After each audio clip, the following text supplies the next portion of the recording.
किस वक्त तकरीब से खिताब कर रहे हैं, आपको बराह रास्त लिए चलते हैं। ताकि हम लोग आराम से सो सकें, हमारे बच्चे स्कूल जा सकें, हमारे घरों में वो हालात ना हो जो उस जमाने में होते थे। तो हवलदार सिपाही, आपकी चेक पोस्ट पे सिपाही और हवलदार खड़ा होता है, आपके बॉर्डर पे सिपाही और हवलदार खड़ा होता है। तो मुझे तो ये लक़ब मिला तो मैंने इसको सराहा और मैंने कहा कि खुशी की बात है, क्योंकि मैं तो कम से कम इन नौजवानों को फख्र से देखता हूं। मैं एक तीसरे बात भी जरूर करना चाहूंगा। हम लोग कतरा जाते हैं 9 मई का जिक्र करने से। 9 मई में जो कुछ पाकिस्तान में हुआ, सिवाय फौजी मंसूबात के अलावा कहीं और ये काम नहीं हुआ। ना गवर्नर हाउस, ना चीफ मिनिस्टर हाउस, सारे सूबों में अगर टारगेट अगर बना तो वो ही जगह बनी जहां से पाकिस्तान की बुनियाद को कमजोर करने के लिए बात हुई। ये वही लोग हैं जो जाके सरहदों पे हिफाजत करते हैं। इनके ऊपर हमला करना मतलब ये हुआ हिंदुस्तान की फौज ना कर सकी, वो किया गया। और फिर हम बात करते हैं जो लोग साला साल पाकिस्तान नहीं आते, जो लोग पाकिस्तान शायद उनके उतने रवायत नहीं है, जो पाकिस्तान से बाहर बैठे हैं और जो पाकिस्तान के अंदर बैठे हैं उनके उतने रवाबत नहीं है, जो पाकिस्तान से बाहर बैठे हैं और ये जो पाकिस्तान के अंदर बैठे हैं उनका भी ज़रा सोचिए। जिन लोगों ने कहा कि जी मिलिट्री कोर्ट्स बन गए, मिलिट्री कोर्ट से सजाएं हो गई, क्या ये पहली दफ़ा मिलिट्री कोर्ट से सजाएं हुई या कई सौ लोगों को 2018 से लेके 2022 अप्रैल तक जो सजाएं दी गई उसका किसी को याद नहीं?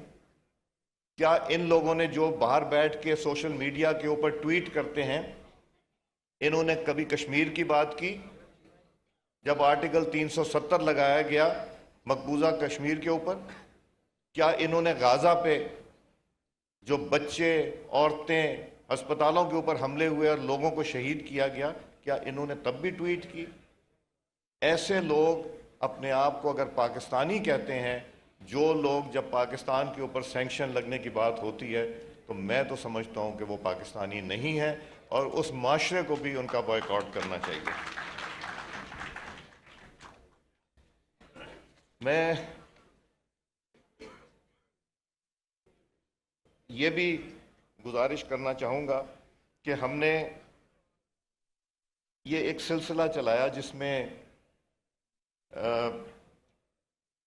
साद रफ़ीक साहब, राना सनाउल्लाह साहब और हमारे सीनियर कायदीन, मेरे से तो सभी सीनियर कायदीन हैं, इन सब ने सियासी सिलसिला ये चलाया कि तलखियाँ अपनी जगह मगर बातचीत होनी ज़रूर चाहिए। और वो जमात जिसने 3.25 साल बात करने से इनकार किया,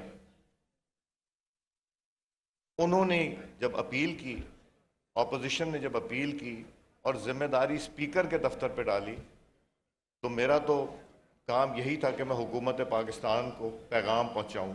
मेरा रोल बड़ा लिमिटेड रोल है, इनको फैसिलिटेट करना, इनको बिठाना, इनकी बातचीत कराना, मगर गुफ्तगू क्या होती है ये ट्रेजरी और ऑपोजिशन फैसला करेगी।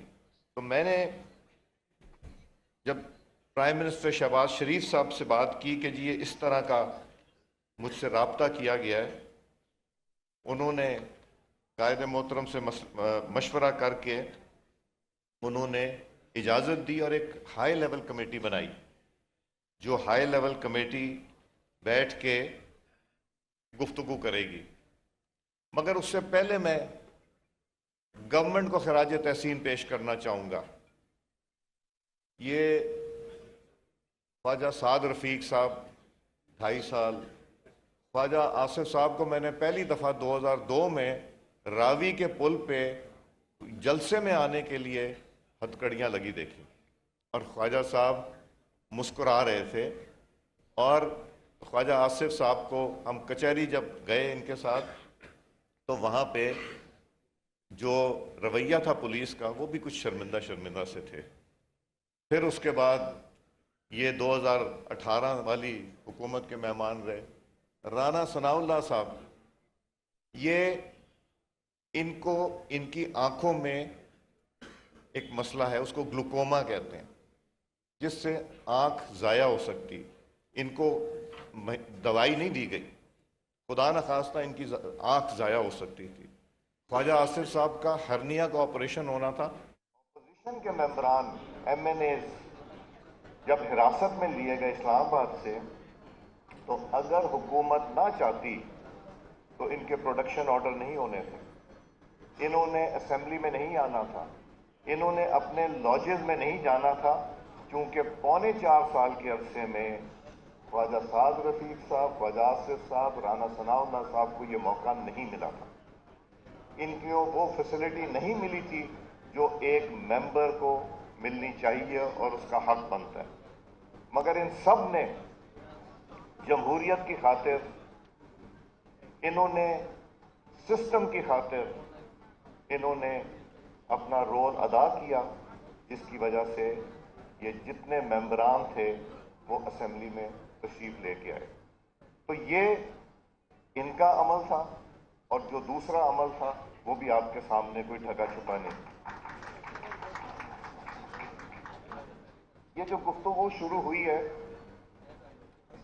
अब हम तकरीबन मार्च से कौमी असेंबली तश्कील में आई, और मार्च से लेके अब तक जो मसाइल लोगों के हैं उस पे सहर हासिल बहस होने के बजाय, जब मेरे दोस्त और भाई अपोजिशन के वॉकआउट कर जाते हैं या उस पर बहस नहीं करते, तो मैं उनसे यही कहता हूं कि आप अपना नुकसान करते हैं।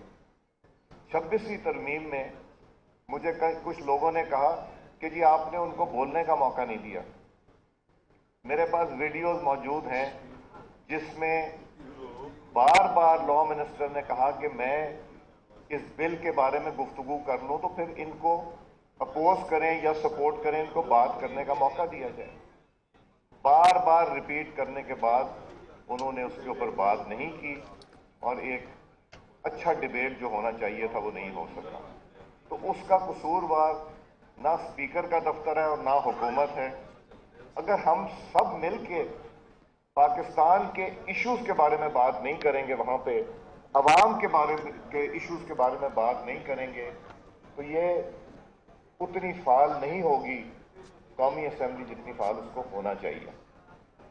और कोई रोक टोक नहीं है ऑपोजिशन को बात करने की, और अगर रोक टोक नहीं है तो आप बताएं, हुकूमत की कोताहियों को भी बताइए, आपको भी बताया जाएगा कि आपने माजी में क्या किया, ताकि कोई एक ऐसी बहस हो जिससे रास्ता निकाला जाए। मैं तो ये भी इनसे गुजारिश करूंगा, राना सनाउल्लाह साहब की टीम से, ये इन्होंने कहा कि डायरेक्टर भी प्रोड्यूसर भी ख्वाजा साद रफीक साहब तो इस काम पे साल से लगे हैं, और इस दफा भी इस काम में इनका बहुत बड़ा हिस्सा था। तो मेरी गुजारिश ये होगी, राना सनाउल्लाह साहब उस टीम के मेंबर हैं और सीनियर टीम हुकूमत और इत्तेहादियों ने बनाई है, कि हम वहाँ चार्टर ऑफ इकोनॉमी की भी बात करें। आप अपने मसाइल के जरूर बात करें, मगर अवाम के मसाइल की भी तो बात कीजिए। कोई 20-25 साल की जो शहबाज शरीफ साहब ने 2018 में भी ऑफर दी थी, अब भी दी है, कि सब मेंबरान कौमी असेंबली बैठ के और ये फैसला करें कि अगले 20-25 साल पाकिस्तान की मईशत को कहाँ लेके जाना है, उसमें क्या इत्तेफाक राय पैदा करनी है, उसमें किस तरह बेहतरी लेके आनी है, सबकी राय शामिल हो और एक वो डॉक्यूमेंट तैयार हो। वो भी इस प्लेटफॉर्म से जहां मुज़ाकरात हो रहे हैं, वो राना सनाउल्लाह साहब से मैं गुजारिश करूंगा टेकअप करें। दहशतगर्दी का इशू टेकअप करें। दहशतगर्दी सिर्फ मरकज की जिम्मेदारी नहीं या सूबे की जिम्मेदारी नहीं, ये पाकिस्तान की जिम्मेदारी और कलेक्टिव रिस्पॉन्सिबिलिटी है, जिसको हमें आगे लेके चलना चाहिए। मैं मुख्तसर करते हुए आप सबका, साद रफीक साहब سعد بھائی جو سعد رفیق صاحب کہتے ہوئے بڑا عجیب لگتا ہے، عادت سعد بھائی کی اور سلمان بھائی کی ہے کہ آپ نے یہ موقع بھی فراہم کیا اور جو ہیلدی ڈبیٹ کی طرف آپ لے کے جانا چاہتے ہیں. میرا تو خیال ہے ایک زمانے میں یہاں پاکستان ٹی ہاؤس ہوا کرتا تھا جہاں بیٹھ کے گفتگو ہوتی تھی، ڈسکس. اس طرح کا کوئی پلیٹ فارم نہیں رہ گیا. کوئی تو گھر کسی کا ہونا چاہیے جو جہاں کے معززین اور دانشور بیٹھ کے بات کیا کرتے تھے کہ پاکستان کو کہاں لے کے جانا ہے. مجھ سے پوچھیں تو ہماری تو اب اس سٹیج پہ ہے کہ یہ ختم ہو گیا جو سیاسی دور تھا، مگر کچھ تو ایسا کام کر جائیں جس میں پاکستان جس سے فائدہ اٹھا سکے، ہم پاکستان کے نام کو دنیا میں روشن کر سکیں. معیشت بہتری کی طرف جا رہی ہے، انٹرسٹ ریٹ نیچے آ رہے ہیں، ایکسپورٹ بڑھ رہی ہے، ساری چیزیں ٹھیک جا رہی ہیں. ہم ذرا سا پاکستان کے بارے میں اور سوچ لیں تو پاکستان کے لیے جس طرح کہتے ہیں sky is the limit, Pakistan میں کسی چیز کی کمی نہیں. شکریہ سعد بھائی، شکریہ سلمان بھائی، بھابھی میری بہن، شکریہ آپ سب کا شکریہ. اسپیکر قومی اسمبلی سردار ایاز صادق کا خطاب جاری تھا. ان کا کہنا تھا کہ 9 مئی کو فوجی تنصیبات اور شہداء کی یادگاروں کو نشانہ بنایا گیا. سیکیورٹی فورسز ہمارے آج کے لیے اپنا کل قربان کر رہی ہیں.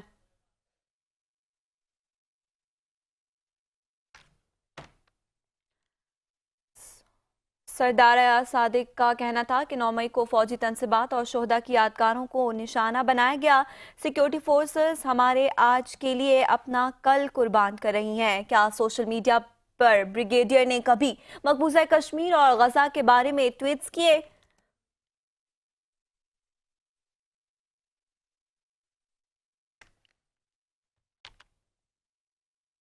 نیوز اسٹوڈیو سے فی الحال اتنا ہی. مزید خبروں اور اپڈیٹس کے لیے ہمارے ساتھ رہیے.